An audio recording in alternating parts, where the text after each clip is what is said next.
Class 11 Combat Medical Certification. Inside the high-gravity arena, Prince Otto sat cross-legged on the vibrating floor and braided her dark hair. Above her, the overhead lights caught the jagged edges of Crag the Apex, whose crystalline silica form refracted the warning beams into a strobe of lethal violet.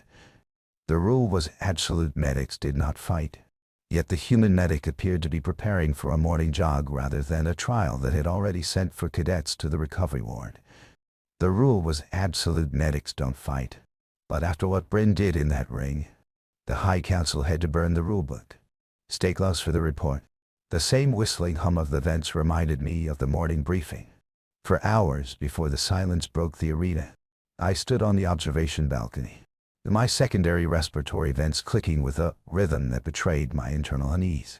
As a vet HKR instructor, I have certified hundreds of specialists. Yet the sight of the small human checking the seal on her medical kit made my primary lung tighten. She was humming. It was a song, rhythmic sound, something about her river and sleep. And I found myself recording the frequency simply to understand why she wasn't trembling. Medics are weak because they heal. Crag had boomed during the intake, his voice a series of grinding tectonic shifts. Beside him, a Brynnic high observer's skin flickered with jagged sparks of orange, an empathic reaction to the sheer volume of Crag's aggression. The silica was nearly 8 feet of mineral density, a cousin to the medical chief, and he carried 16 victories like a physical weight. He viewed the presence of a human in the class 11 ring as an insult to the combatants. Across the prep floor, Bryn ignored the towering predator. She was focused on her medical armband, adjusting the Velcro strap until the pressure was exactly to her liking.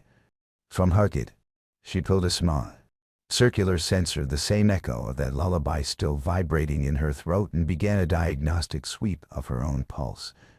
Her calm was so absolute that the pellet-high monitors in the corner began thumping their tails in confusion, their chrome, a top horse-skin, failing to find a single trace of hidden fear to mimic. "Will the small creature be needing a sedative before we begin?" Crag asked, his light refracting skin shimmering with a mockery of sunlight. He reached out to crystallize a small training drone, the machine shattering into glass shards as he squeezed. Bryn looked up, her fingers finishing the knot in her hair. "Do you need a hug, Crag?" she asked, her voice carrying a genuine, soft concern that hit the arena like a vacuum.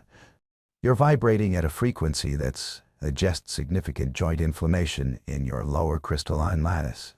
Silence followed, deep, heavy, and absolute.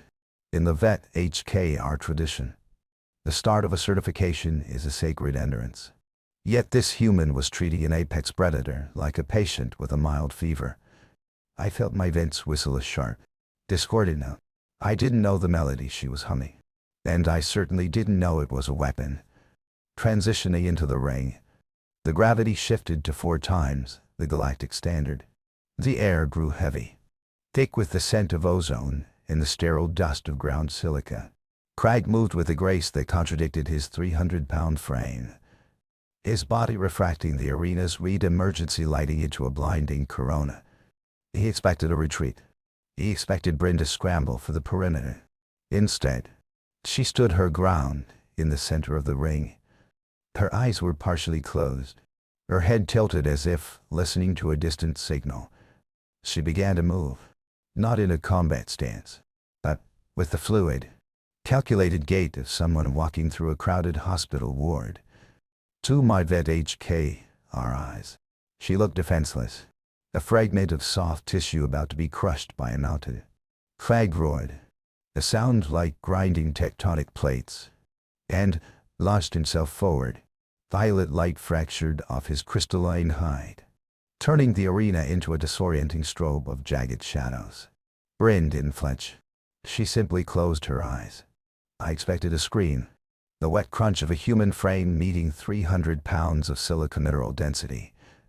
But the impact never came. Instead, she moved. It wasn't the jagged, frantic dodge of a combatant, but the fluid step of a nurse navigating a crowded trauma ward. She was still humming, that soft, A rhythmic lullaby about a river in sleep acted as a sonar, her ears tracking the resonant frequency of Craig's charging bulk. He missed. His massive crystalline fist struck the floor, shattering a training drone into useless glass. He spun, his resonant frequency rising to a piercing, angry whine. "Fight me, medic," he bellowed. "Stand and prove your species isn't a mistake." Bryn paused. She adjusted her medical armband, tightening the strap until the Velcro set flush against her skin. "Enough fighting, Craig," she said softly. From my observation deck, I saw her hands move to the center of his chest. "I'm listening. You carry your weight here, in your sternal as. Your cousin, the medical chief, told you that healers are for the broken. But you've been carrying 16 victories in a chest that's cracked from the pressure." Craig froze. The light refracting off his skin dimmed from violet purple to a dull, bruised indigo. To my vet HKR eyes, it looked like a biological shutdown, a sudden loss of the aggression that defined his species. I had assumed her humming was a death dirge. I realized then it was a diagnostic probe, finding the exact note where his crystalline resolve was most brittle. She stepped into his reach. It was the moment the state shifted from a simple certification to a fundamental crisis of our doctrine. If the medic died, the rule stayed. If the medic won through violence, the rule broke. But Bryn did neither. Bryn Sato stood in the center of the 4G ring and braided her hair. Then, with a motion too deliberate to be fast, she reached out. She placed one hand beneath K-Rag's center of gravity and the other against the small of his back. She lifted him, not with a grunt of exertion, but with the steady, effortless leverage of someone who understood physics better than the predator understood power. Crag, 8 feet of crystalline fury, was held aloft. He was not defeated. He was not struck. He was cradled. "You don't need to be strong to lift someone," she whispered into the silence of the arena. "You just need to know where they carry their weight." I blinked. In the center of the ring, the impossible was happening. K-Rag's resonant frequency, the hum that had accompanied 16 victories, settled into a low, steady thrum. It was the frequency of something finally allowed to rest. Bryn set him down gently, like placing a sleeping child. "Did I pass?" she asked, looking up at the balcony. "I have rounds in 20 minutes. Craig sat on the floor, his crystalline form reflecting the soft white light of the standby arrays.